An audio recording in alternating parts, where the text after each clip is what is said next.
In a world where the podcast multiverse is a concept about which we know frighteningly little, two dudes must become something greater than themselves, something elemental, something terrifying, a podcast. With great podcasting, there must also be great responsibility. To show the multiverse that it's full of people ready to believe in good. The multiverse will hunt us. They will send the dogs on us, because that's what needs to happen. But it won't be ready to hear from us. Not us, united.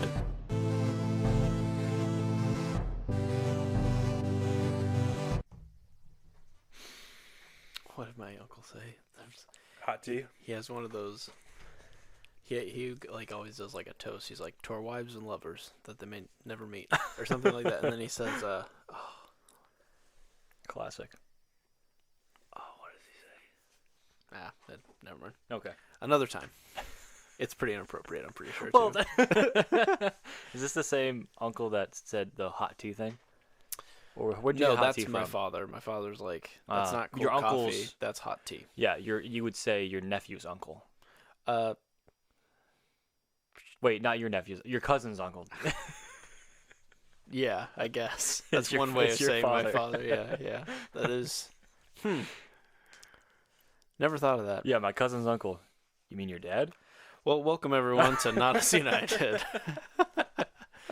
We appreciate you tuning in. I'm Nick, and with me, as always, is the biggest Glizzy fan on this side of the pond. Said it. You're insane. You got to. You are the biggest it's Glizzy me, it's fan. Michael. Yeah, The busy. and that's a story. We need to get into the Glizzy story at some Yeah, point. we'll But we're do going to save something. that for another episode, so that you have to keep listening. Let's just say episode 50. Let's put everything on episode 50. Agreed. But if you haven't heard Not Us United yet, we are a weekly podcast that exists to see people interact with and see cinema a little differently. We find the good, the bad, and the wild in all that we do, and we are glad that you chose to listen to us. Not us. United. Hey, that's the name of the podcast. How about that? Yeah. Now everybody knows what they're listening to. Yeah, no one was seeing me, but I was doing Chef's Kiss. Oh, you were. Yeah, you And- were dabbing furiously. Furiously. Yeah. Amazing. Because that was a great intro by Thanks. my old mad dog friend over here, Nick. Got to keep it a little professional. You Yeah. know? We've reached, what? Is this episode Something. something? Yeah, 40. 40? 40. Yeah. Wait, this is 40. Yeah. 40. Nice. We did it. Hey, cheers. Hey, cheers There's clink. to good health. Yeah. There's and other things. salud. Suanito. Spanish, yes. Yes, biblioteca. Well, this week we kind of wanted to start a new thing here at Not Us United. We've grown. Like, I think we've been a caterpillar for a little while. Yeah. And we're in our goo phase. Yeah. And we're starting to kind of surround ourselves with a little cocoon. Yeah. We're getting a little goopy. A little goopy. Yeah. And we've grown. And we're like, you know what? Maybe there's more to this whole thing than just crawling around. Yeah. That's what I always say to myself. I said that last week. Agreed. Got it. But we kind of wanted to do a different style, or like a little bit different style, where we had kind of an intro where we talked about maybe some of the things that we won't want to talk about super long, of like something we've been watching, not a main subject of the podcast, but like just a few TV shows, maybe a movie or so that we've been watching, just to kind of talk about it, instead of having like just one episode be the all we talk Right. about. Yeah, I mean, Or the what movie. one episode topic of like a review, it's always a blast, but I think you get to know a little bit more of how we feel towards content and what we're watching, and getting caught up with us and kind of knowing what we're doing. I think will also help you guys understand when we review the way that we do, or when we choose to score something the way that we do that. And so, Yeah. anyway. So the more things we talk about, the more we're like, hey, we like this. You may also like this, and you can kind of get a flair for what we feel. That also being said, our main topic today is a little bit of our rating scale, basically. Yes. We're going to go through and say what a 1 movie is in our opinion, what a 5 movie is in our opinion, and what a 10 movie is. Yes. But all of them. Through the whole scale, I just said those numbers for whatever reason. So you have a better idea of what our biases are. Yeah. So when we give a 6, you're like, oh, that movie's a 6 in their book, and we have different lists. So therefore, it's kind of like this movie, and it's all subjective. But hey, this is at least a somewhat of a bearing. Yes. Agreed. But before we go into that, let's. I watched this cool show on Netflix. We'll do a little intro here. Oh, okay. Please tell me what you're watching on Netflix. Yeah. You've already seen this, but actually, I haven't even told you the story of how I was watching this. This is the first I'm hearing of whatever the hell you're about to say. I'm like confused. There's a story behind why I watched this. Okay. So I watched the. I guess it's a special or a show. It's a 3-episode show. Yes. Middle Ditch and Schwartz. Yes. It's like improv comedy show. Yes. And this has been on my radar for a long, long time. And like, I really want to check this out. Mm-hmm. So this is the part you don't know. Got it. I've been trying to make a little extra money on the side, Nick. Oh, okay. Let's just say the grind never stops. Right. We always side hustling. Yeah. And so I've been signing up through like my the university like always sends like a bunch of like research studies to be a part of. Gotcha. And so I joined one of those. Okay. And this one was an overnight driving test. Okay. Where I was going to go to this place and do a driving stimulation in like this video game, whatever, basically, of this driving test. Okay. But it was a drowsy test. And so they wanted you to stay up all day. Yep. And then I go there at 11:30. Wow. And then I stay up for another 2 hours just sitting in a room. Okay. And then I do my driving test where I drive 180 miles. Wow. And then see how I do. Hopefully you were handsomely rewarded because what the hell? Dude, I got a jukebox. I meant to say juice box, but a jukebox is better, I guess. Are you still doing this test? Are you still drowsy? Yeah, so basically, they wanted to test your effects of driving. And they're like, okay, bro, bring a book. And, like, we don't have any Wi-Fi, so download something or whatever. Oh, sure. So you can download Netflix. So basically what I said was I downloaded. Got it. I downloaded this show because it was a Netflix original, so I could download it. So you watched them all. Yeah, I watched most of them. I watched 2 of them. Got it. Because then I had some time afterwards as well, and so I was like, I downloaded all of them just in case, and I read some of my book, and so I was like, you know what, I've been wanting to watch this show, and it's maybe because I was like drowsy and it was 1 a.m. in the morning, but this was the funniest show I've ever seen in my life. Well, I'm glad you watched it because I'm trying to think. Was this 2020? That it came out? I believe something right around I believe there, it was the summer of 2020 or somewhere around there because it was one of those things when it came on. I was like, is Netflix legit going to just do a comedy special that's like long form improv? Because they've never done anything like this before, and it's from 2 dudes who have always been in like things that I've liked. You know, Thomas Middleditch is like the main guy in Silicon Valley, and then Ben Schwartz is Sonic the Hedgehog. Mr. Sonic. Obviously his most iconic role. Sonic, Mr. Sonic the Hedgehog. Parks and Rec. That's a good one. Anyway.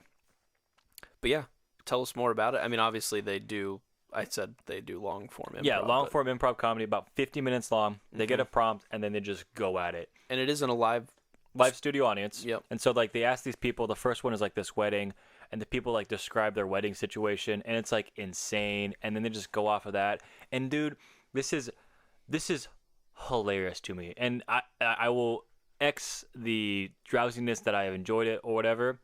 And that I watched like parts of it again. Oh, it is so funny. Oh, 100%. It's so funny. It might be the funniest thing I've seen in years, where I was just like gut busting laughing just all the time. Yeah, I mean, it truly does. It's the most risky form of comedy, obviously, because nothing is planned. The whole point of the show is that they are going to get a prompt from the audience, and hopefully they just have enough professional comedic chops to hold flow, this time. Yeah. But they like have to do it for at least like 45 minutes. Yeah. And they do it. I mean, it's just like, yeah, the stuff that they do is so funny. And then, like, even when they break character, or like, there's just like, they do this cool thing where they like all these different characters are in this room, and they like run to different positions where the character is. Yeah, they won't always play the same character. They'll switch between even the two of them to be. Like, one person invents a character, then he runs over to do this other character. Good stage presence. Yeah, and it's like, it's so cool. Like, I haven't like seen a show like this. Yeah, where it's like, the way they stand and the way they like hold themselves, you can tell it's a certain character, or like, this person was way over here, so I have to run back over there, or this, just like everything they come up with is genius, and they just do it on the fly, and I'm like, it was so funny. Yeah, I agree. And so I've already told you this on the podcast, but I did improv in high school, and the what was the scoring, 1A or whatever? Yeah, whatever. Yeah, I was pretty good. Anyway, but we could only do it for 5 minutes, and we had to draw from a fishbowl, like, hey, here's your topics. So to get not only the runway of 45 minutes is not only freeing, but it's also like daunting. Terrifying. Because it's like, these people paid good money to be here. We have to give them a show. But also, I mean, just the sheer amount of what they have to do, it can't be, I mean, it's absolute, like, that's what comedy is. Yeah. Like, and that's what I think, the high risk, high reward. Like, if they can pull it off, it really lands. Yeah. It's good. There's times where, like, because the audience is a part of it. Like, they technically got to control what happened. Yeah. You know what I mean? Yeah. Oh, it was just like, I want more of it. I want more of it, and I keep rewatching it, and I'm like, this is so good. They were supposed to continue to tour, and it stopped, and that's why they only had 3 episodes because of COVID. But then I believe, like, something in 2021, like, Middle Ditch might have gotten in trouble for stuff. Oh, and really? So now I don't even know if they're still touring. But I thought there was supposed to be a second season of, like, at least 3 more episodes. So we'll see. I hope so. But it is quite a treat. It's talent that, like, I don't think people truly appreciate. Like, can you imagine doing a 45-minute play, even when it's scripted, in front of that many people? Now do it when the next line hasn't been created. You don't know. Yet. Yeah. Or the character, or they throw you a character and you're like, now time to go somewhere else. And I'm like, okay. Yeah. So highly, highly, highly recommend. It's like jazz music, but comedy. It's like jazz. You like jazz? Yep. Oof. I got no transition from jazz, though, because that's not what I was going to talk about. Well, here's your transition. All right. Nick, what have you been watching? So I've been doing a little bit of backlog, if you will, where I've just been kind of like keeping things on my wish list or watch list or whatever on any app of things that I kind of want to watch. So most recently, had to prioritize it. You know, gotta see how bad I thought it was going to be, but I had to check it out. Was Halloween Kills? Right. I was like, what is that on? It's on HBO. Oh. 2019, I think, was when the Halloween came out, and then this is the sequel to it. And so I went and saw the 2019 one in theater. I was like, finally, the end. Jamie Lee Curtis is back. Turns out they're just going to make another trilogy because he can't die.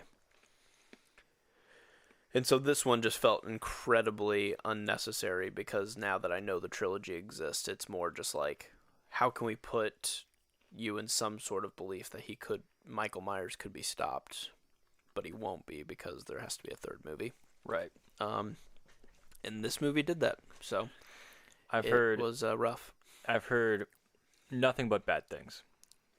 Yeah, I will say, like, somehow the killing still kind of like shocked me. Of like, it always gets me of like, oh yeah, I forgot that he just absolutely murders people. You know, my little brother like sent me. He went and saw it in theaters, and he's like, dude, I watched that movie, and I love his explanation because he's very just simple. He was like, that dude kills people. And I was like, well, that is kind of Michael Myers, like, that is Halloween Kills. That's kind of, he's like, no, but like he kills them.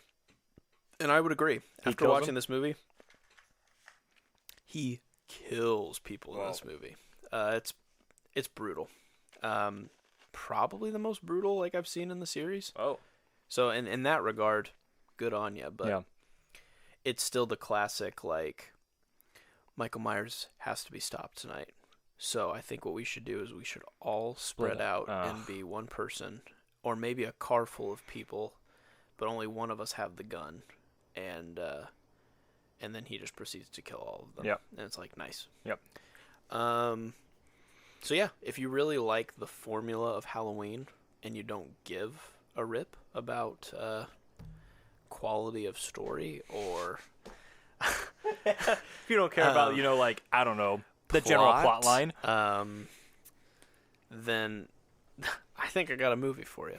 you texted me and you said they can't keep getting away with this. Agreed. Yeah, it just feels like it's time to either like I'm not familiar with all of the sequels, but I've like watched I think like a couple of the originals when it was still kind of like doing its thing, and then but it kind of just feels like, is it now time for like Michael Myers to like maybe he has like disciples now, or maybe like Sure. he gets passed on from his body to another body, and I'm sure they've done that in some of the past ones. I think I don't so, know, but it's yeah. just like it just feels you can't keep like, we finally got him. We put a knife in his face and we shot him 18 times in the back of the head. Right, and then and he's fine. then he like gets up and they're like, yeah, but he's evil incarnate, and it's like, I know, but that doesn't get me hype anymore, because now I'm just like, what's the point of these movies? Yeah.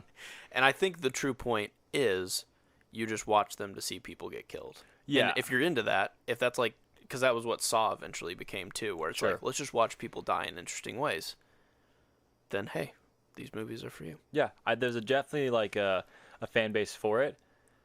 I just don't think either of us really fall into that, where it's like, Still absolutely iconic score? song. Yeah. It's still, I mean, the piano alone, I mean, it's just still that, and that gives it like a couple points, but that's it. Wow. Anyway, so I watched that, and then I'm currently on the final season of another HBO show that I started during the pandemic called Search Party, which is the story of very ordinary friends who find out that somebody they knew from high school goes missing in their city, and then they start to kind of make it their like mission to find her. Cool.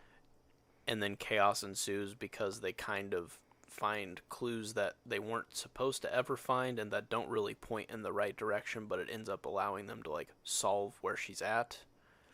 But they're already too into it by the end of it that they get in trouble, and then they have to, and basically just like chaos happens because It just escalates. Yeah, and it just keeps going to the point where like it's insane. It's a crazy show. It's pretty good. I wouldn't say it's like Amazing. top tier television, but I will say it's one of the least predictable shows if you just want to watch something where you're just like, this started off as just friends getting beers, and now one of them is 5 seasons later like a cult leader. Mm-hmm. How did this happen? Well, there you go. Like, it's the show that just goes crazy and just keeps, what's the going. most extreme version of this story arc we could go, and then they always do that one. Mm-hmm. And Moon Knight is out, and I'm loving it. Great. I'm really loving Moon You've Knight. seen both episodes so far? I have seen both. Or, well, at the time of this recording. At the time of this recording, Sorry. yes. Yeah, you're good. I've seen all episodes that are out. All episodes available. Wow, Nick. Whoa. Yes. And it's good. I think I'm not going to give too much on it because I think we'll probably do an episode on the season. But I think if you just wanted to have fun with Oscar Isaac getting to do a bunch of stuff in the MCU, this is, I mean, that's the fun of this show. Yeah. I don't think if you're wanting like super connective tissue to the MCU and like all this stuff that like, is Moon Knight now going to become the top Avenger by the end of this? I don't know, maybe, but like it does feel kind of like a one-off, and they're just going to give him his time to breathe as a character because Moon Knight is kind of interesting. That's really cool. So, having only seen half of the episodes currently available, I really enjoy it.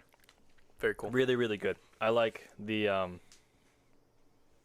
concept of like not knowing exactly what happens. Of like, okay, something goes on, and then kind of just jumps into like, oh wait, what just happened? You're kind of piecing that all together with the character. Yeah, I think that's really, really cool. Yeah, the general premise is, I mean, there's a guy who has multiple personalities, and he doesn't even truly know what's going on. And to sprinkle on top of that, one of those personalities might be possessed by an Egyptian god named Khonshu, the god of the moon. And that god can't do anything outside of this guy's body, but when he is like imbued in the body and like has been accepted, he turns into the superhero called Moon Knight. But because it's so psychological, part of you wonders, is all of this in his head and none of this is actually happening and he's just crazy? Or is there literally like gods at war and he is the superhero avatar thing just in the middle of it all, and no one knows that he's actually saving the day? Right. And so there's just this, it's a very good television formula because each episode can have so much mystery to it to make us come to the next episode. So I think it's doing its job. It makes sense to do it this way. I don't think this would have made a good movie. I think it makes sense to do like a 6-hour, let's just kind of figure him out a little bit. Yeah, I think that's the part about WandaVision that I enjoyed a lot, as the week to week, like, oh wait, what's happening next? What's going on? And like that was really, really enjoyable to me. So that's kind of come back in the show. Agreed. So it's just one of those things. I enjoy the MCU. I'm glad of what it's achieved. And now I just kind of feel like we got our just desserts. It's like, you want to spend 6 hours with a guy you never knew you cared about? Sweet. Cool. Let's figure it out. And so I just feel like it's just fun. Yeah. No, I think it's great. So, that's a little bit about me. Cool. That's a little bit about old Mad Dog Nick. That's right. Well, let's move on then to our main topic of this week. We're going to go through our rating scale. Yes. So the people have been clamoring, mainly one person has been clamoring.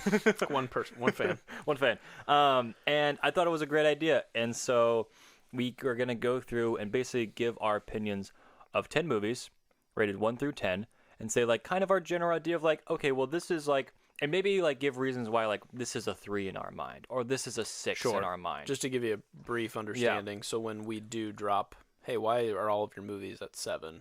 Or why pick 8 instead of 6 for this one? Now you kind of have a better idea of like, here's kind of what we value. Yeah. So I think that's a great idea to get like kind of just like the boundaries. And so I think, do you want to start with 1 or do you want to start with 10? 1 for sure. Yeah. Okay, cool. Do you want me to go ahead? Sure. Okay. A movie that is 1 out of 10. So basically the worst. Yeah, the we don't lowest do rating 0 out of 10s, but I suppose this is as low as you could go. There's something that gives it a point, or it was made up to .01, I guess. I am going with a little movie called Jupiter Ascending. Oh boy, have you seen it? Yes, sir. I hate this movie so much. Yeah. I wouldn't say I necessarily saw this movie. I experienced this movie. Yeah. It was... honestly, it should have been the red flag of, hey, just because the Wachowskis are a part of the new Matrix that they're making, it doesn't mean that they make gold, because this is the movie that they made in between the Matrix trilogy and the new Matrix.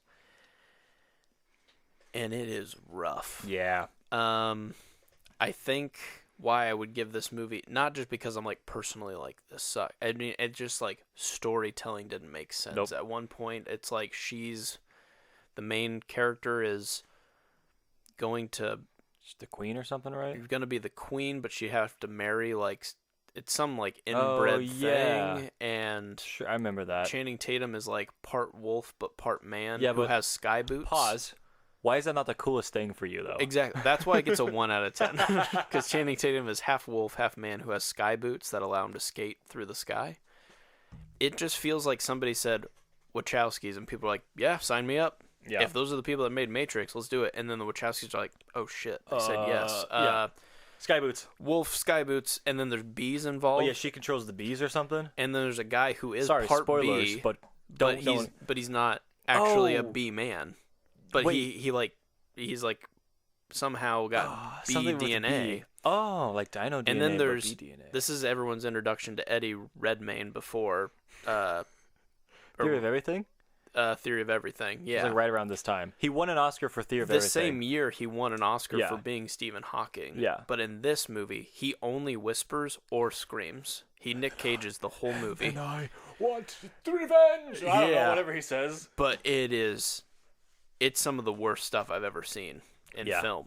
Like it's insane. Like I almost it is almost like one of those movies that maybe should just be experienced, just to be like, hey, guess what? Every creative out there that actually had a good idea doesn't matter, because look what Hollywood prioritized over you guys. And it just blows my mind that stuff like this can get made. And it's so hard for other people to make movies. Mm-hmm. Oh, it kills me. Anyway. Yeah, I think I would 1 out of definitely 10. agree. I would put it at 1 out of 10 as well. I would not mind rewatching that movie with you, though. Just absolutely thrash it. If we could do a commentary or something on it. Jeez, but do we need to give it the attention? That's the problem. I don't know. A part of me is like, let it die. Let it die. Because I have not thought of Jupiter Ascending until you said that. Oof, and I was dude, like, it's oh rough. my gosh. I feel bad, too, because at the time I was working for a college ministry. And I was like, yo, college students, this movie's going to slap, yo. I brought like 50 college kids to this movie, and we all were just sitting there just going like, shit. This is bad. We really messed up. Like, we really messed up. Anyway. And we fold. It's over. So that's a 1 out of 10. And I don't even think it's like a personal thing. Not like, No, I think can't that- believe they did this. that's or almost whatever. It's like, objectively- it's literally like one of the worst movies I've ever seen. Well, for one of the worst movies that I've ever seen, Bring it. mine is the Emoji Movie. You're wrong. No, I'm just kidding. Vito, have you seen this movie? Vito. I have not. Oh, And I have no desire to. Yeah, I don't. don't know how I could ever be marketed to being like, you got me, I'm in. well, Is the poop emoji a main character? yeah, it's played Damn by it, maybe I will watch not a it. main character. It is a minor character, and it's played by like Patrick Stewart or something, right? Oh shit. Well, then I'm definitely watching this movie. Okay, anyway, go on. It's just, look, I will say, I did play a drinking game while doing this movie. That was the only good part about that movie. Got it. But it was bad. We had to stop the game because every time like, it was like anytime there was a dumb joke or they mentioned something wrong about Canceled. computers or whatever, like Something wrong about it. we got like 30, 40 minutes in and we're like, yeah, this movie sucks. Yeah.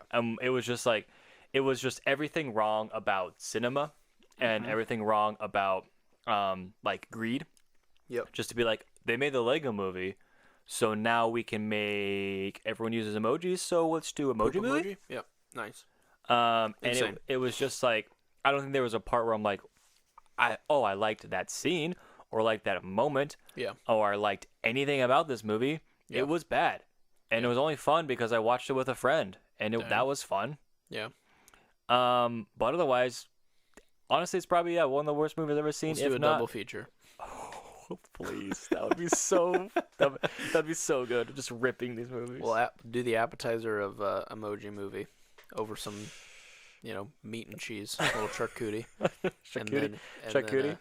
And then main course, Jupiter Ascending. Yeah, and then we'll get some hockey skates. And then we'll ice lose skates. like all enthusiasm to ever do a podcast about Yeah, and, movies. then, and if we never release a podcast, it's because we watched those. We two gave up on movies. cinema. I love it. All right, we'll try to breeze through these a little bit for you guys because we do technically have like 20 movies.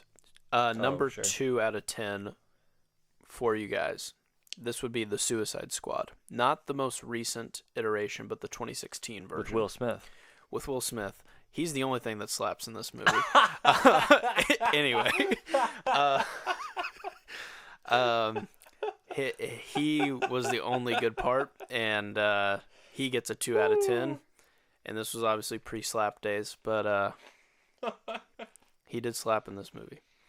But other than that, there's no redeemable qualities of this film. It was like they got that one band to do a song. Oh, the 21 Pilots. 21 Pilots, and then it was just like the whole movie. Not even was their like, best song. Not no, even it their wasn't. best song. But it was just like, hey, we got 21 Pilots. We're Hot Topic the movie, and I was like, okay, Yeah. Hot Topic is still better than whatever the hell this is. And they're like, but we got Jared Leto. He's super method. And it was the worst Joker we've ever seen. So. Well, hot takes, but right. Okay. Whoa, hot takes. Something that everyone agrees with. Hot takes, but yeah. It just felt like DC, come on. Like, what are we doing here? And this was like right after Wonder Woman, I think, right? Or it was right after Batman vs. Superman. The same year. It was because Ben Affleck's in this for 2 seconds. Oh, that's right. Yeah. Yeah, this was like... It's just like, what are we doing? Yeah, it was just not... And then you see like the Suicide Squad. Yeah, the newest one. 21, whatever version, the year it was released. Plot's pretty much the same, and they still figured out a more interesting way. And they crushed it. And this is just like terrible. Yeah.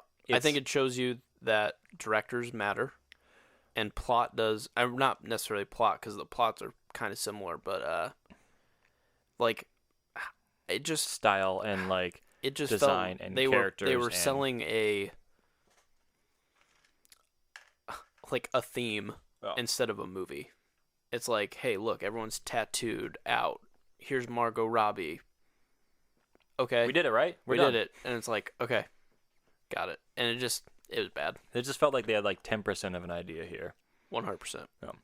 And this is what I think solidified, like, when DC was just like, we got to push movies. We got to put... It's like, no. If you just slow down and just try, it's going to be awesome. Yeah. But again, this is just another example of, like, how do you get away with this? Like, first of all, how did you even get that talent to say yes to this? Mm-hmm. Is that really just money? Does money literally get to do this? Yeah. Maybe that's what it is. Yeah. Anyway, 2 out of 10, Suicide Squad, 2016. Okay. My 2 out of 10 is Pacific Rim Uprising. Oh, I love this movie. But it is a 2 out of 10. It's everything. I guess I'm not surprised in saying that you love this movie. Oh, I mean, it is shitty. Yeah. It is a shitty. Because it's just like, just like took everything that was great about this really good Pacific Rim movie. For sure. Really good. And like silly fun, but like just lent into just pure chaos and just so dumb. And like, I guess what gives it the star is, or the extra rating is like, John Boyega's pretty good in it, I guess. He's and fun. I mean, it still looks kind of cool. And it's monsters fighting giant robots. I mean, like, okay, cool. You got a star there. There's one scene, though, where 2 robots are falling down, and then the next scene, they come out horizontally from the iceberg, and there's no reason that they would have changed direction. Oh, wow. So it's like, you didn't even edit fake shots correctly. This movie is garbage. Yeah. Like, they fall down and somehow they fall sideways at one point in the movie. It's insane. Everything about it What is a bad. film, though. It's Man. so bad. Woo. I just want to watch these terrible movies now. Yeah, I think we're really selling these things. But yeah, so basically the 2 for me is like, I can't say it's the worst movie of all time because the Emoji Movie exists. Well, or there might be that one scene where you're just like, oh, shit, that was like... That was like, great. Like, hey, that was kind of cool. Or like maybe it makes you like want to high five your friend. There's still something to There's it. still just a like, little bit of meme. Yeah. Like sometimes if it's so bad, it kind of redeems itself by being so well, that's bad. the werewolves within of it all. Or like the Resident Evil. That's the Resident Evil. I feel like Resident Evil is like a good 2 out of 10 movie. Yeah. But like there's definitely like a, man, you get some buddies and you just rail on a movie and you have a good time with it. And fine, yeah, that's the point of that movie. But this movie will never be a cult classic because it had too much production value. And it was also just like straight out garbage. It was, but I'm saying right. Sometimes cheap hot garbage can Yes. somehow ascend. Yes. But not expensive hot garbage. Expensive hot garbage, like you ate some like whatever tartar or with some caviar. Nobody on wants it. Nikes that have been lit on fire, but like maybe like a really used pair of Crocs lit on fire. People will totally wear those. Yeah, that's retro. You know what I mean? That's tight. Yeah, you get it. Yeah. I don't know where that came from. You're welcome. Yeah, that was the analogy I needed though. There you go. All right, what's your 3 out of 10? 3 out of 10. Little recent film I just watched. Whoa. Halloween Kills. Whoa! I think it gets 3 out of 10 because Ding, ding, ding, ding, ding, ding, ding, ding, ding. it wasn't trying to be anything. It was what it was. Yeah. Okay. So I still have to understand that this is There's by the something to formula. it. People like this stuff. It still scared me at points, even though I knew what was coming. And the effects of like some of these movies, they get away with making these things for like $50 million because of just how practical everything is. And I just can't imagine. I just don't know how to put cost to like killing somebody on a film does, but like with all the blood and all the stuff, like I just don't know how much that stuff costs. But it's like, for as much as you do and how realistic it looks, for how brutal it is, it's still pretty like crazy, like what you can do with that little budget. There's still like, I mean, these are threes, but there's still like a little bit of like, I enjoyed some of it. Yeah. Like, I mean, there's still a part of me that goes like, classic. They're going to go take on Michael Myers. I know this is going to end. Like, there's They're still all something die. to it. Yeah. But like, I don't think you would go out and be like, you got to watch this movie. No. Yeah. No, I'm perfectly okay with like, the only reason I talked about it tonight, if it wasn't on this list, I would, yeah. If I wasn't talking about what I recently watched, no one's hearing about Halloween Kills. Yeah. Well, you know what they are hearing about is every single Transformer movie. Oh, except for the first one. Take. I love the first one. I genuinely love the first one. Does this include Bumblebee? No. Okay. Sorry. The Michael Bay directed Transformers movies. Did you see that he recently came out and said, like, I probably just shouldn't have made that many Transformer movies. Oh, I really? just did it for the money. Yeah, of course he did. He, like, blatantly was just like, yeah, that's on me. I was like, what director has ever done that? Yeah. It's hilarious. Anyways, should have made of all those movies. But anyway, like, sorry for all that shitty stuff I did. Yeah, it's so bad. Mm-hmm. Like, I think why it's not a 1 or a 2 is because, cool, yeah, dude, giant robots, sick. Yeah. And sick. they do look great. I mean, the Transform has good. always looked good. Whatever I say about the movie, it's like, it still looks really good. There's money behind this, and that, I mean, you have to have that money to make any of this look any good. And you got but Peter like, Cullen as Optimus Prime. Everything else about him, like, no, I'm good. Mm-hmm. I'm good. Yeah. It's just so, it doesn't make sense. But there's a part of it where it's like, I get it. You know, turn off your brain and just watch some robots hit other robots. Mm-hmm. But damn, though, there's some of those scenes though, like at the end when it's like they never can just end the movie. It has to be like, Autobots, it's me, Optimus Prime, and then Linkin Park's in the back just going, yeah. You're just like, oh shit, and then like an American flag and explosion. He's like, we will always protect the people of Earth, and you're like, yeah, that's us, let's go. Yeah, and then you're like, damn, that almost redeemed a 3 out of 10 movie. That almost redeemed 2.5 hours of straight garbage. Well, and there's that one that's like 4 hours long. Yeah, like Age of Extinction, maybe. Yeah, where it's like the Dinobots. That one's so long. Made no sense. Get that out of here. That one's probably the worst one. Yeah, because I'm pretty sure it's like 3.5 hours long. It's like long. Michael Bay. Come on, my guy. Yeah. What are you trying to say here, huh? There's not enough American flags and explosions you can put in that movie. There's not enough narration of Optimus Prime that can fix this movie. Come on. I am Optimus Prime. I love it. You're right, though. You're right. The first one, good. Bumblebee, good. Rest, no. I'll give you that. Sick. All right, so number 4 for me is Godzilla. Which one? 1998. Oh. This is the one starring Matthew Broderick. Matty B. What? Matty B. Matty B. Yeah, you may know him as Adult Simba or other people. But anyway, Ferris Bueller, perhaps. Anyway, same guy. This movie was...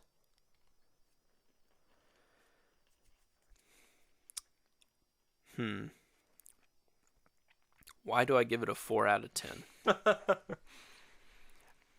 Gotta think about it. This movie did something unique with something that is not that unique and very simple. So the story is always, when's big dinosaur going to show up? The plot of it, though, is quite interesting. There's a lot of really messy storytelling beats to get it there, but the overall story of Godzilla 1998 was, we nuked this island for testing so badly that we basically created a super lizard. Right. Named Godzilla. Right. Mr. the Godzilla. Mr. Godzilla. And then this movie goes out of its way to say that it is a Mr., but that it's asexual. Sure. So it can reproduce by itself. Yeah, got it. And then has a bunch of baby Godzillas in Madison Square Garden. And this all makes sense to me. Yeah, you get it. but it had to swim all the way to Madison Square Garden because it needed to lay its eggs on land. And then the city almost gets overrun with like 9-foot tall Godzillas. Oh. And then it doesn't because they kill them all. Good. That's and that's that's a good why movie. it's a 4 out of 10. I was gonna say this is... But like, it just has so much. Here's why it has a 4 out of 10.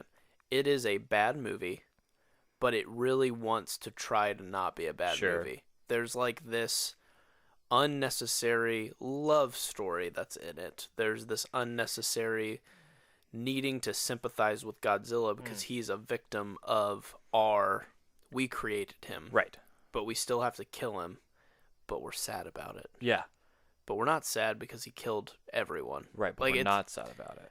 And it's also a 4 out of 10 because Godzilla doesn't breathe fire or any sort of plasma blast. Lame. But anyway, it's just one of those that had it was Roland Emmerich who did it. Our guy. And it had that quality of like Independence Day. But not the staying power of it.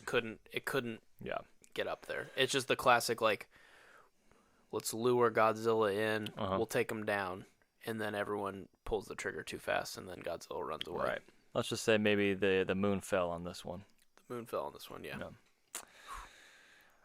Our Roland Emmerich friends will know what that means. That's right. Our Roland Emmys. Emmy rolls. Yeah. Anyways, my number 4 is what's the full title of this movie? Fantastic Beasts and Where to Find Them, and also the Crimes of Grindelwald, the second one. The one that's number 2. The second one of this thing with Nudie Scanned, the Fantastic Beasts and the Crimes of Grindelwald. That's it, right? Yeah, you're right. Just from the fact that I don't even know the name of this movie. Yep, speaks tells you volumes. Yeah. I do not like this movie. Yep. I do not like this series. Yep. I do not like what they're doing. Yep. I think it's really dumb. Yep. I think everything about it is dumb. But it has just enough production value. It has just enough production value and just enough intrigue and just enough like, I guess it's Harry Potter. Yep. And I like that. But this definitely is the classic, we need more Harry Potter content, and we don't have a good enough idea. Yes. 100%. Yep. 100%. And this is only made to make money. Like, there's nothing like, oh, we need to hear the story of Newt Scamander. Mm-hmm. Or where you like, and then they kind of like go back into like, now it's Dumbledore stuff, but Newt Scamander is also here, and all these characters from the first movie. Been 2 separate series. Yeah. 100%. Yeah. So, I just, I don't like this movie. Yeah. And I will probably hate it. I'll probably like be more negative towards it than like a 3 or 2 or a 1, just because like the potential is there. Yeah, if you're just bad, look, then hey, you can be GG's, lower. you did but it. Yeah. when you have this much money and you're off and of one of the IP most popular that is, franchises of all time, yeah, kind of feels like maybe you should have done your homework and figured it out. Yeah. So a 4 is for me is like, I just don't recommend it. I don't like it. There's enough there that I'm like, I mean, maybe we'll watch it again at some point. I don't know, but like, I just you won't. No, I probably won't. No. Just to hate it, probably. Yep. But like, it's just like a 4 is not quite harmless. It's like there's still something negative about it. It's like they could have done something more. Oh yeah, like the potential's there, and Yeah. it just sucked. Yeah. Yep. Agreed. Yeah. 100%. That's how I feel about Godzilla, where it's just like, oh, you kind of like had a lot of good ingredients. You just didn't really nail it. Yeah. Very good. Now on to 5, the halfway point. So yeah, 5's tough because 5's like, there's some really good stuff here, but again, it's kind of similar to 4 in that like, this just wasn't the cream of the crop of whatever you were trying to do. And so for me, that movie is clearly Iron Man 3. Iron Man 3,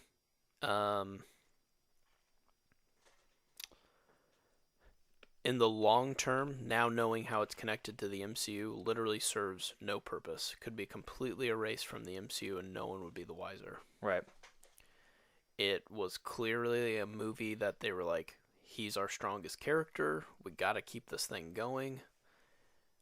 But it was probably one of the first huge duds of the MCU. Because right after this is Thor 2. It was like back to back and then right after that's Winter Soldier. So they go Yeah. like dud top 5. Yeah. It's insane. But like Iron Man 3 is not the worst MCU movie, but this is definitely not where the MCU like. What's your worst MCU movie? I think Captain Marvel. Wow. Okay. I would watch Iron Man 3 over Captain Marvel any day. Okay. But it's in between that and Thor 2. I think The Incredible Hulk is actually somewhat more interesting than those two. Yeah. But I think Captain Marvel just retconned so many things. I was like, why? Can she just be in Phase 4, please? And Yeah. Like, no. She has to like Be save here Tony for a Stark second. and Yeah. punch Thanos. And I was like, God, okay. Yeah. She was like the Infinity Gauntlet that didn't have to be in the Infinity Gauntlet movie. Right. Like, anyway, it's fine. Iron Man 3 felt just unnecessary, but because it's RDJ, it's dope. You're trying to get some character development out of them. It's good. The story's kind of getting there. And then at the last minute, it goes, hey, like, it's like you were watching a Batman movie the entire time and you're told the Joker's going to be in it. And then they go, hey, guess what? The Joker isn't the Joker. It's just Commissioner Gordon. Wink. We got Yeah. you. And you're just like, what? Iron Man 3 is about to take on his least Iron Man villain. So you're like, they're finally changing it. Because the first 2 Iron Man movies, what does he do? He takes on big Iron Men. Right. Third one, there's this sorcerer named the Mandarin who might have the 10 rings of power. Pretty And dope. we're like, oh, shit. And they finally figured this out in Shang-Chi. Years later. Years later. And at the end of the movie, you find out that it's just an actor who's creating propaganda for a different organization to be running around. Yeah. And there's this weird virus called the extremis virus that I guess doesn't kill you.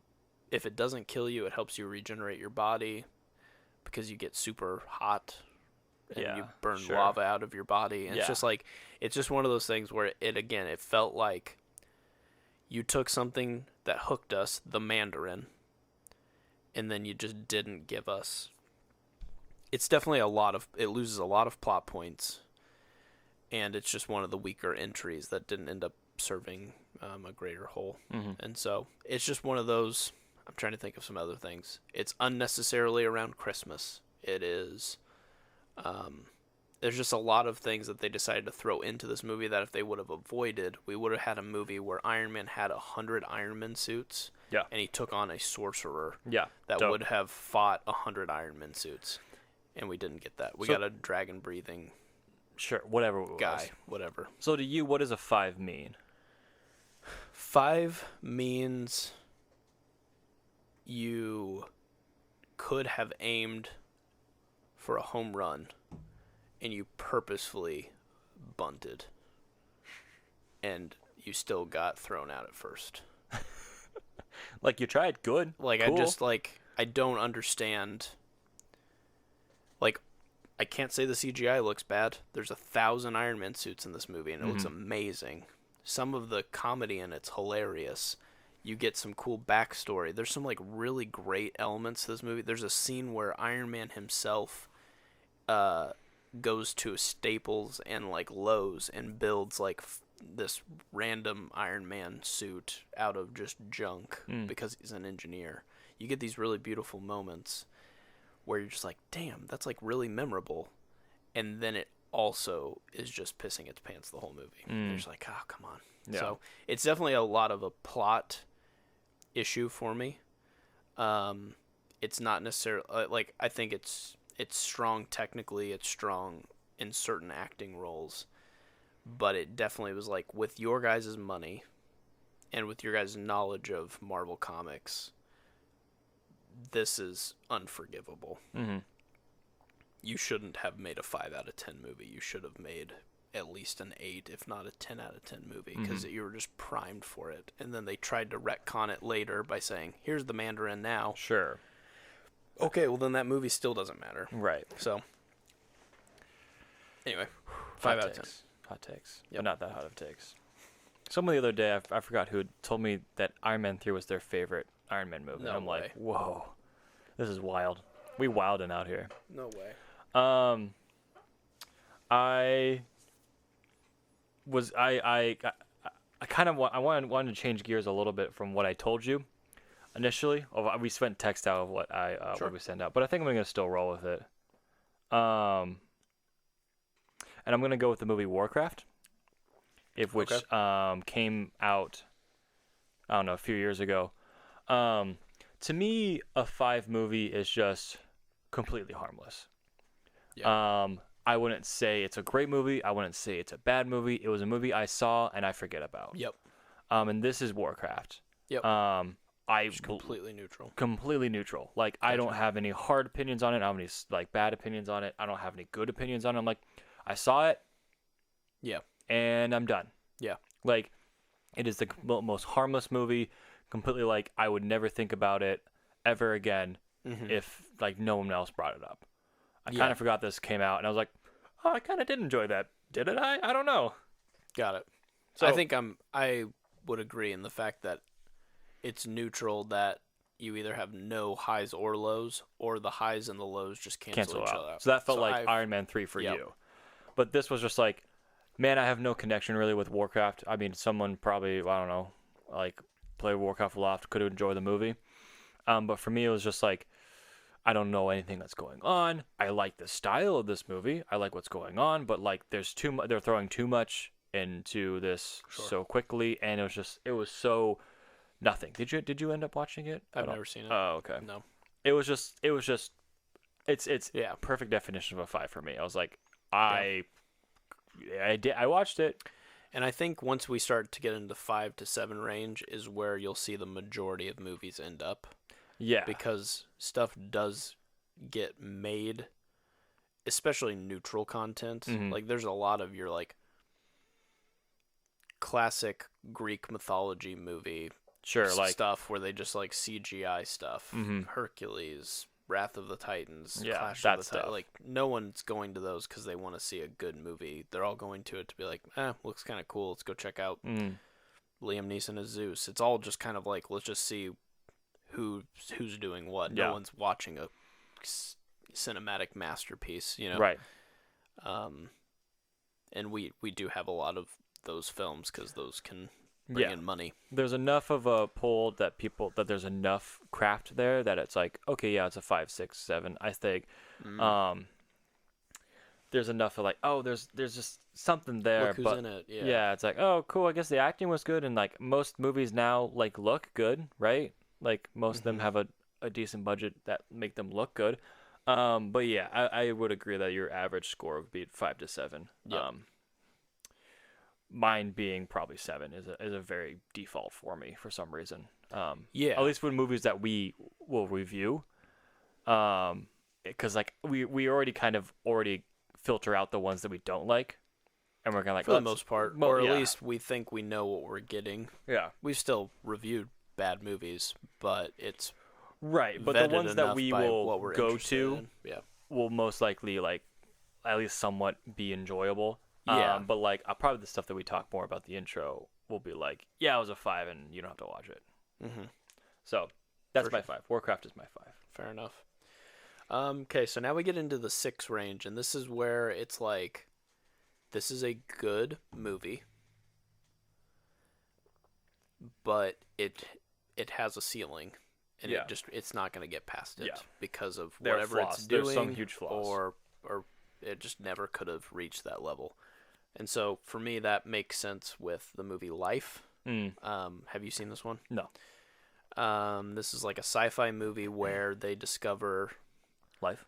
They do discover life on Mars. Right on. And it's just this little cell that they kind of rejuvenate and get back to health. And they start to grow it in the lab while they're in the space station. And it kind of gets to about the size of like a starfish. And then it gets hostile and it starts just murking dudes. And it's creative enough that like it's fascinating to watch because they go kind of like intense pretty fast, and it's still kind of body horror a la like Alien. Sure. Because this thing has to feed off of like living material. It's literally like a carnivore, and so it starts to go after the Crew. the crew, and it has a very unique ending that I think elevates it above your just classic neutral sci-fi action movie. Okay, cool. And so I don't know. Maybe do I get into spoilers, or do you think there's a chance that you actually? I'm gonna wanna watch see it this? at some point. Okay. Sorry. I'll give you a copy. I have Oh, it cool. with me, so you should watch it. Sick.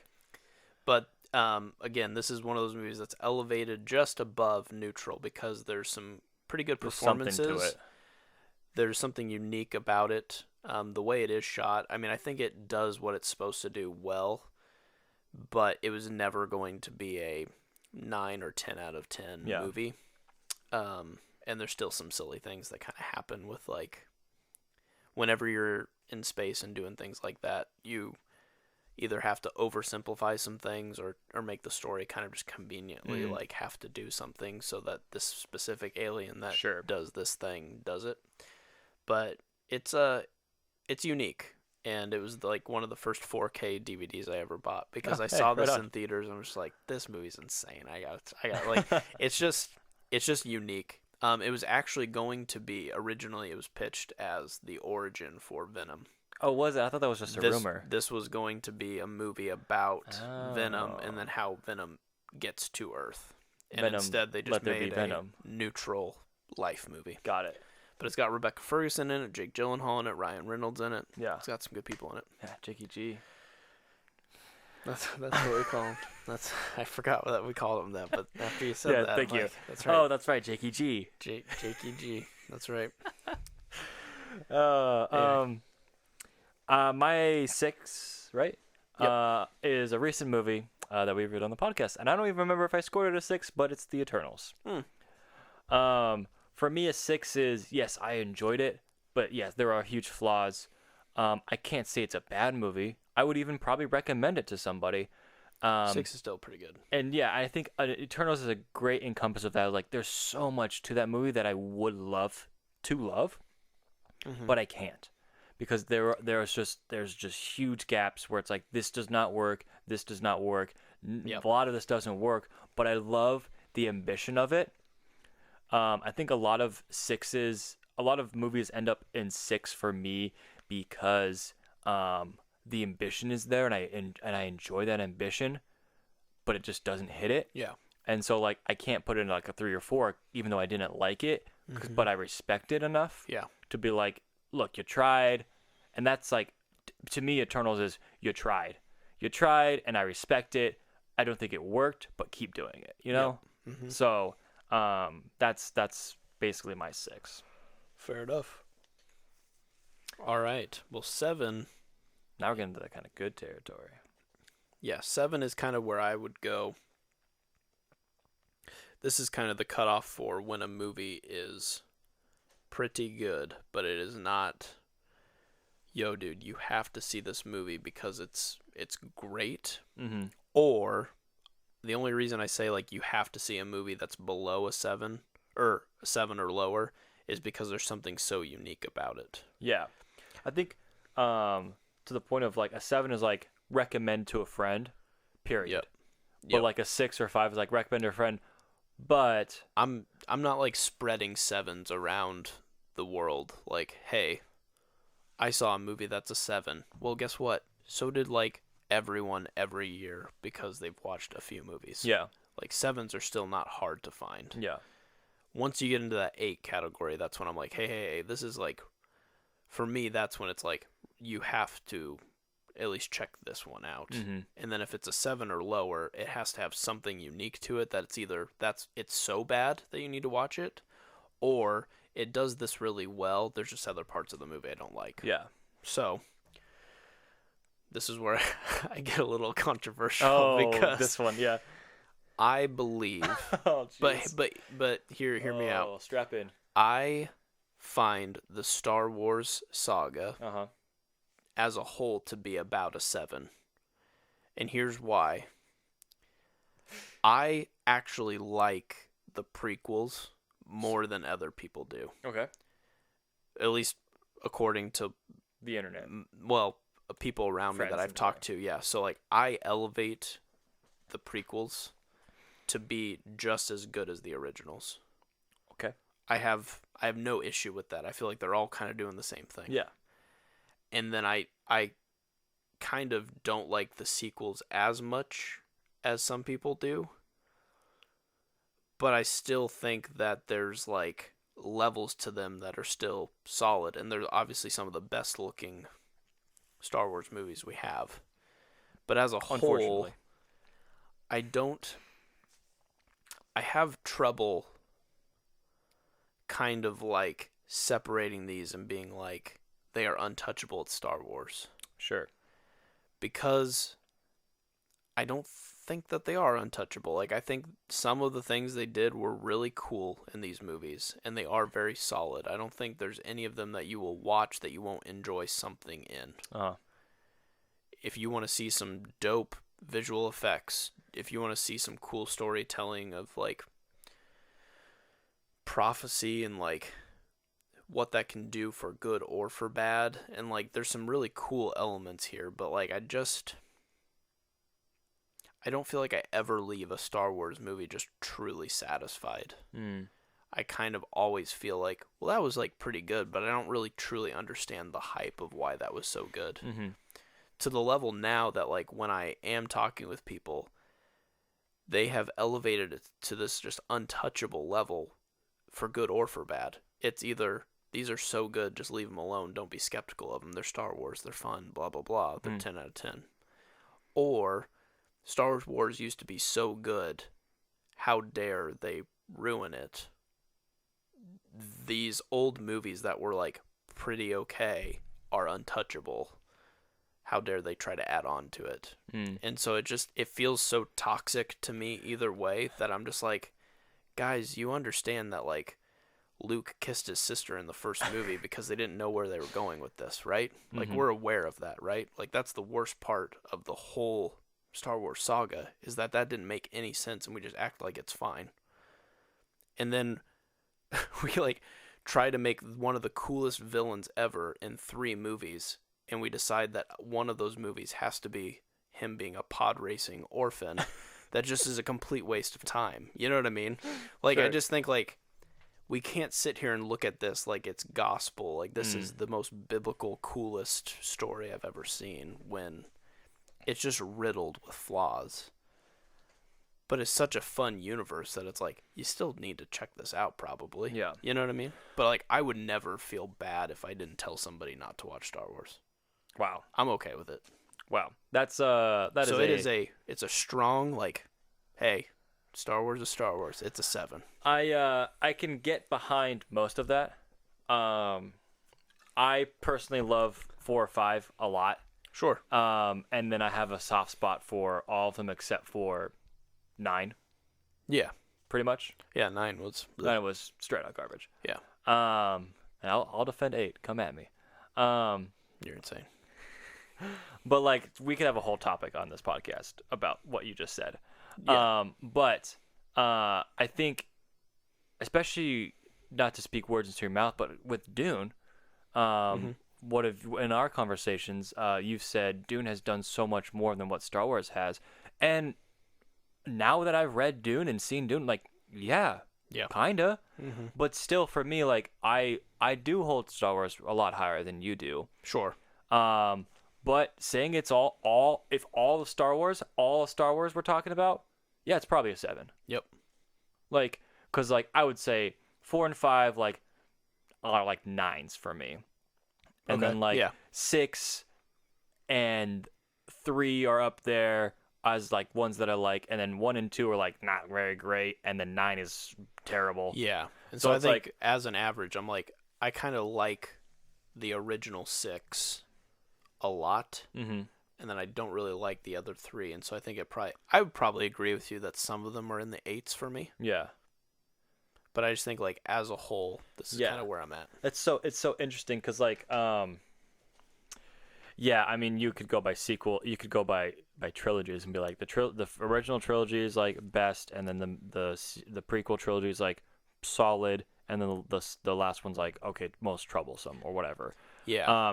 But I think overall a 7 is still good. 100%. Like, a 7 is still, like, look, it's Star Wars. You would still go see a Star Wars movie, and all that. So, yeah, I mean, we could talk about that forever, but it's fine. Yeah. It's one of those things where I think because we got to spend so much time with it, and my generation specifically, my parents were very like, this was our big thing. I just feel like it's been romanticized to the point where it's like it's untouchable because it's always been a part of our lives. So what makes a 7 for you then? Why is this 7? 7 because there are some high special like qualities to these films. I think story-wise they're almost pretty sound. I don't think Star Wars really suffers too much from the story. I don't think they're necessarily acted out of their mind well, but there's like it's all everyone's believable. Like I mean, Mark Hamill is ironically like really good at being this one type of hero and then just really good at being the Joker. Like I don't get it. Like but they figured it out with him, you know, like there's some good stuff. The score is unbeatable. Like I mean, the music is otherworldly, literally, but also like there will be songs that throughout my life I will just always know. Oh, it's Star Wars. Is that Duel of Fates? Yeah. Let's go. Yeah. Like get me my double-bladed red lightsaber, we're popping off, you know? There are iconic characters that I'll never forget from these films. But in the end, I am still left kind of unsatisfied because, like, none of these characters, like, I don't need to have a Luke Skywalker t-shirt. Yeah. Because I don't really know that much about Luke Skywalker. I know that he, like, did some cool stuff, got really good with the Force, and wants to help his dad. Yeah. Nice. Great. Like, but there's nothing more to it. Like they're that clean that I'm like I don't need to really keep on revisiting this I think world, there's you know?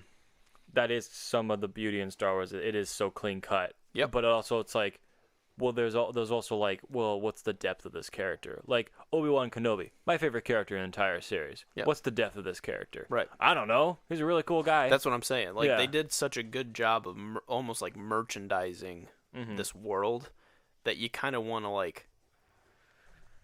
You want to, like, say they're your favorite, but in the end, it'd be like me getting, like, a Moon Knight shirt because I watched the show. Yeah. I'm not really a Moon Knight fan. I just watched, like, this one thing that he's in, you know? Like, people were so hype about this Boba Fett show. Why does anyone like Boba Fett? Did you watch him in the movie? He has, like, 2 lines. That's a whole thing. I'm just saying. Like, there's something that happens psychologically that I don't understand because people are like, oh, my God. This is awesome. And I'm like, but what was it? And it's like, dude, it's Boba Fett. He looks cool. That's not an argument. Yeah, he looks cool. I just don't know why. Like, it was just feel like it was like a generational thing. Sorry, we need to move on. It's fine. We need to move on. Yeah, you're right. But I'm just saying, like, because you started Star Wars, you opened the box. I did. I'm sorry, but I need to be honest, and I can't just blindly go 8s, 9s, 10s because of Star Wars. Right. I would give 2 of them above 8. Yes. Well, Rogue One's up there too. I like Rogue One. Anyways, my 7. Thank you for being brave. Thank you. My 7. I'm also going to be brave, kind of, I guess, and say Tenet is my 7. To all the Nolan heads, blah blah blah blah blah. Keep Nolan's name out your freaking mouth. That's the second reference to William Smith. I just think like so for me, I do like Christopher Nolan. I like some of his movies are probably top 50, I guess. I don't know. There's a number I'm throwing out. But movies that I enjoy, movies that I continue to go back to. This one was like a 7 for me. Is like yes, I would recommend it, and I love like lots of aspects to it. It's different. It's something cool. It's something I will return to, but I can't get around a few certain things. Like the flaws are bigger, and I can't bump it up to be like, yes, this is something that people need to like study or like it would hold a candle to a lot of the other things. Like this is like, oh, it's really good and it's interesting, but hey, yeah, it's not the best. Sure. So this Tenet is not his best outing. Yeah. No, and I think like there are some really great stuff to this, and I would defend this movie against a lot of people, but it's just like it's not what it could be. It's not it. But I still like really enjoyed it, and I still liked where it was going. Yeah, and there's enough like puzzle to it that's like I could revisit this and kind of figure out some stuff. Yeah, Sure. Okay, let's move on to 8. We're Number 8. Okay. getting I have a Christopher Nolan film. Oh. This is called The Prestige. Oh, okay. I consider this an 8 out of 10 movie. 8 out of 10 for me is you have to watch it.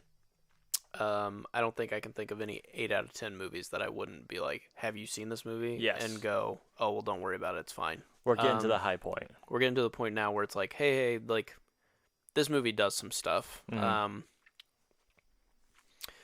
I think the only flaws with like 8 out of 10s are now we're going to start to get, I feel like, not to be like unfair to films, but I think like 8 out of 10 is about as high as you can get unless you do something like personal that I just truly like, or I can just not find like a single flaw. Yeah. Because there's some movies that I would probably give like 9s and 10s out of where I just am like, argument's sake, I just can't really think of anything that's wrong. I might just not fully vibe with it. Mm-hmm. Yeah, totally. But 8 out of 10 is kind of where that's like, it's about as good as it can be. They're not like to bump it above 8. It's like this is like this is changing me somehow almost. Where it's like this is like one of my favorite movies. Like a 9 or a 10 is like this is like really good movies. Yeah, and so Prestige for me is like a perfect example of like, hey, I really would love for you to check this movie out. It is dope. It has a great plot, great storytelling. It'll get you in the end. You won't see it coming. Classic, like, you got to see this movie. Yeah. When we go above that, though, it's going to have something that personally was like, this is why it hit me so much harder. Yes.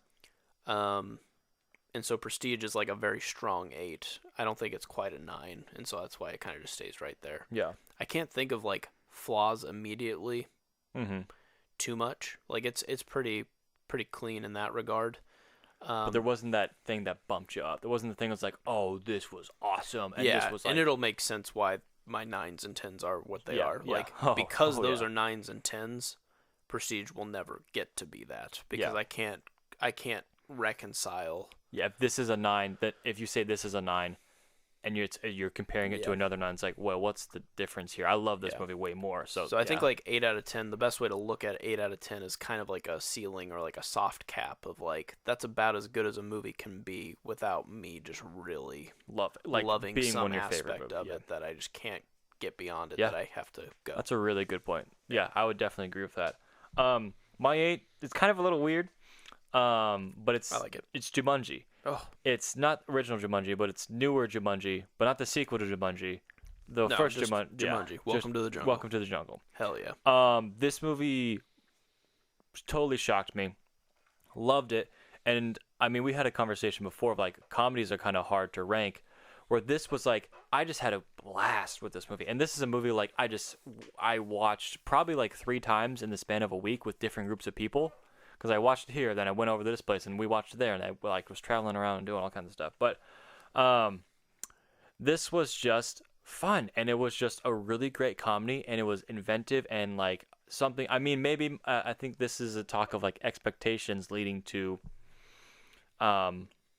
a better experience where I had no expectations for this movie, and I had even low expectations for this movie, and it blew me out of the way. Like it was inventive and took the video game genre and was like, this makes sense, and like the aspects of this world make sense. I just like, this is a movie I would come back to. An 8 is something I'm like, I want to see this again and again. Yeah.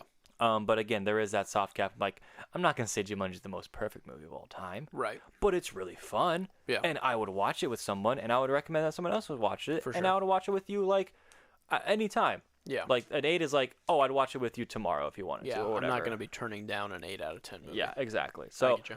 for me, like that fits like the I love it, but it's not quite like, man, did I say my life was changed because I saw Jumanji? No. No. But it's something unique that you don't get to see every day. Yeah. It's very good. Excellent. All right, now we're in the 9. All right. Well, Evan's favorite I'm going to be number. talking about a pretty untalked about movie on this podcast. I don't think we've ever mentioned this movie. 9 out of 10. It's going to be Dune Part 1. Now, in our podcast on Dune, I said asterisk next to Dune. It's probably a 10 out of 10, but we need to see where Part 2 goes. Sure. Because if this movie was by itself and you were just kind of left unfinished, I think it does suffer a little bit from that. But you want to talk about a movie that is well shot, well acted, sounds insane, well executed, an experience. There's even levels of this where it's like maybe you should have watched this first in the theater. It almost justifies like a theatrical experience. Yeah, 100%. Or maybe just something that has more immersive sound because of it's just using every bell and whistle Hollywood can use, but it uses it well, I guess. Like I'm trying to think of an example of like this is like the cream of the like. There's using other every movies tool that have of cinema. there have been other movies that have used all the bells and whistles, Avatar, that weren't 9s out of 10. Sure. This one uses it and it's not gimmicky. It's like it needed to use. Yeah. Lord of the Rings would probably be another one. Probably like they're using all of the good things that cinema can use, and it's heightened because of it. And so the only flaw that this movie, I think, has is it's slightly longer than it needs to be if it isn't a part 1. But because it's a part 1, I've said in our episode why I think it justifies its runtime. And I think its ending, it doesn't end with a proper cadence that would make you as excited for the second part as it could have if it ended at a certain part. But with the knowledge that I have about the book, you got to do something. Yeah. What they did was right, but I can see why if you had no book knowledge and you're just treating this as a movie, it's a 9 out of 10. Yeah. And I'm excited for part 2 to come out because then I'm curious to see how that changes how people like Dune Part 1. Yeah, I agree. There's a lot writing on that. Yeah, great pick for a 9. Yep. Definitely. My 9 is something we've talked about previously on the podcast as well. It's Prisoners. Oof. We've talked about this, our love for this movie. This is it's kind of silly to say, but I think it is true. It's like, it is a life-changing movie. It's like, this is like a movie that like you walk out or you watch and it's different. You feel different after There's this something movie. in you that has to talk about this movie. Yes. I can't imagine anyone who walks out of this film and not just go, okay, and then just leave. Yeah. Like, it's like, what? Like, yeah. There's something, and this is why I think when we get to like 9s and 10s, like this is why we like movies. Yep. This is why we're like, okay, we go out and we need to talk about this movie. There's certain ones that are just like, this awakens something where it's like, there's something to this, you know? And I think Prisoners describes that perfectly of like this, it's not perfect and I can't quite give it a 10. But I really, really love it. And it is something that I'm like, this is out of, like, you have to, if someone's like, oh, I've seen Prison, you got to watch this movie. Agreed. Dude. Yeah. Agreed. We've made it. We've arrived. We've arrived. All right. 10 out of 10. Easiest decision of my life. Going with About Time. Yep. A little movie about time. The metaphor I would say for a 10 out of 10 movie is it can be like Dune, where it does use all the bells and whistles and it just kills. And it just absolutely slays. I think Dune just has that asterisk, like I said. We got to kind of see what happens next because it's kind of a little dependent on it. Or you use what ingredients you do have, what bells and whistles you do have, and you just kill it with those. And About Time is one of those where it takes a few ingredients, but it just absolutely master classes those areas. It didn't need amazing sound editing, but it had a great soundtrack. It had great characters. It had a great plot. And it just said, here's what our strengths are. Don't look at the weaknesses. Don't go after anything else, and let's just run hard after what they did good. And I think it just shows when it's just focused on what's good about what it's doing, it absolutely killed it. Yeah, that's perfect. I think the two ways you described a 10 is perfect. Yeah. It can be like, this is a cinematic masterpiece because it's ahead of its class, it did all this, and technically it's a 10 out of 10. Like, there's nothing wrong with it. Or there's a very personal 10. And that, like, this is something you connect with. This is something that is, in its wheelhouse, just great. Yeah. And something that, like, you will keep with yourself for a long, long time. Like, this, sure, technically About Time is maybe not a 10, but to you it's a 10. So, yeah, I think it's elevated, obviously, for some personal reasons, but I also think, like, you could have a pizza that... I'm listening. You're listening. That might have a special type of crust, and then maybe stuffed crust, and then it has all these different types of meats, all these special sauces, all these things, and it technically has all these things that sound great, and then it still tastes really bad because it didn't take into consideration whatever. All the balances and whatever. Or you could forfeit that and have like a really well done margarita pizza where it only has 3 ingredients, but all of them are perfectly spread out the right... perfectly balanced. Perfectly balanced. As all things should be. Correct. And I feel like that's what About Time is it goes, here's our 3 ingredients. Let's nail them. It's like plot, characters, and like theme. And it just goes, and that's all we're going to do. And it achieved that. Yeah. And so that's where I'm like 10 out of 10. Like, I just feel like it did what it was supposed to do. And I don't think I would change anything about it. Yeah. And therefore it achieved its 10 out of 10. Oh. Yeah, I'm glad that we kind of went in different directions with the 10 out of 10. Yeah. You went on the emotional and I went the more structural. Yep. And my 10 out of 10 is Lord of the Rings. Yep. Just all of them? Yeah, sure. Okay. All of them, one of them, all of them. I don't care. They're all 10 out of 10 to me. So obviously I could have put a rival in here or Mitsuha, your name. Wow. Yeah. But I like that you went hey, this is like an emotional, like, this is to me a 10 out of 10. And me, I'm like, this is like undoubtedly almost a perfect movie. Like the craft of it, the bells and whistles, as you said, like, this is where everything comes together. This is like why we watch and why you make a movie, because there is no other way to like see this. Lord of the Rings is one of those special like events where it elevated beyond its fandom. Yeah. Like, the movie was that well done that everyone knows of Lord of the Rings. Right. That's insane. Yeah. Yeah. Not many fandoms can be known by almost everybody, and I feel like I haven't met somebody who's never heard of Lord of the Rings. Yeah. That's insane. Yeah.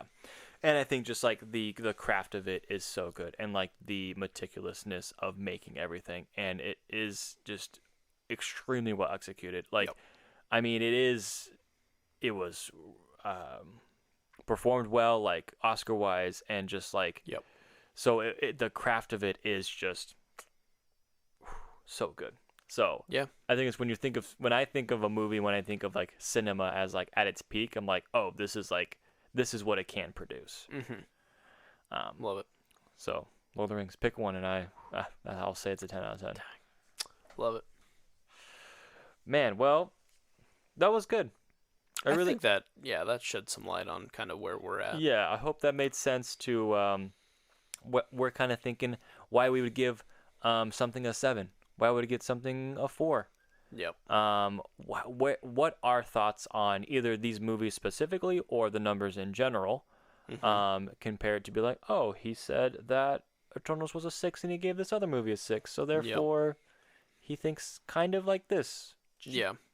And I think too, like, I know we've done a couple of like 0.5s on the show, Sure. but I think that's just to hopefully differentiate. Like it's starting to get towards that that next level. So like Yeah. there's been a couple of these where like that was like an 8.5, but I'm gonna say it's an 8, or whatever. And there's just some wiggle room like that you have to kind of figure out. But hopefully that's a little more helpful when we're describing, so like, oh well, hey, Nick's an idiot because remember he thinks Godzilla's only a 4 out of 10 or whatever. It's obviously or it's like 17. Yeah, or something. Or what? So now you at least have some context from where we're coming from. Yeah. So there you go. Man. Well, I'm sure you've maybe heard of other rating lists. I don't know. This seems like a pretty unique idea. I don't think so. But you probably haven't heard ours. Actually, you haven't. Well, now you have heard ours. Yes. Not ours. United. Whoa, new name. We're back, baby. We did it. Second podcast. Let's go. Second podcast name. Second podcast. Right. Not ours United. All right. Good night, everybody. Bye. You've just listened to Not Us United. You can find us under Not Us United on Spotify, iTunes, and YouTube. Please leave us a review and consider subscribing to our podcast. You can reach out for future podcast topic suggestions at notusunitedpod@gmail.com.